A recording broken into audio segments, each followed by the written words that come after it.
पिया दाना पीस के पिया परदेसी recording studio Yogapatti road Dhangarpatti बाजार। हे गौरा पीस के पिया दाना मिक्स बाय मंजीव परदेसी। पीस के पिया दाना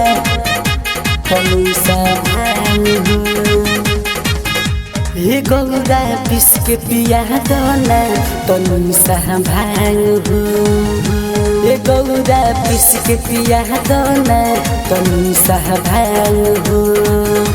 न चाही खोआ मेवा ना मिसरी मलाई इहे बातों से मांग इहे बातों से मांग हे गौरा पीस के पिया दाना तनु सा भांग हे गौरा पीस के पिया दाना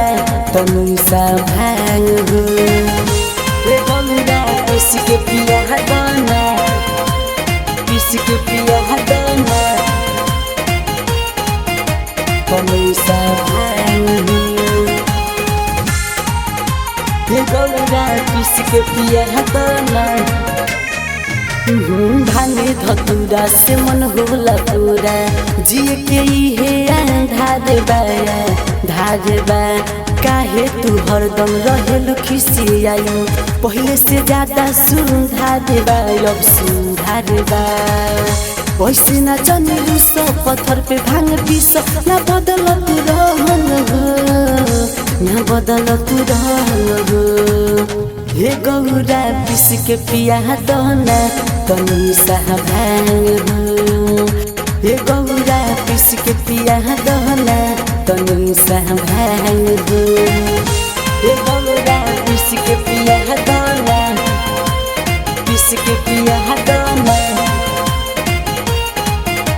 तनु सा भांग हे गौरा पीस के पिया दाना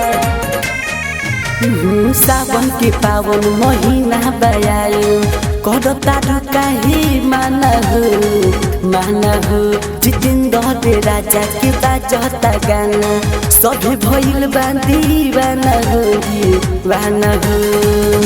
मंजू परदेसी नाचता रे बेसी कांवरियन के सहन हो कांवरियन के सहन हो हे गौरा पीस के पिया दाना तनु सा भांग हे गौरा पीस के पिया दाना तनु सा भांग परदेसी recording studio Yogapatti road Dhangarpatti बाजार।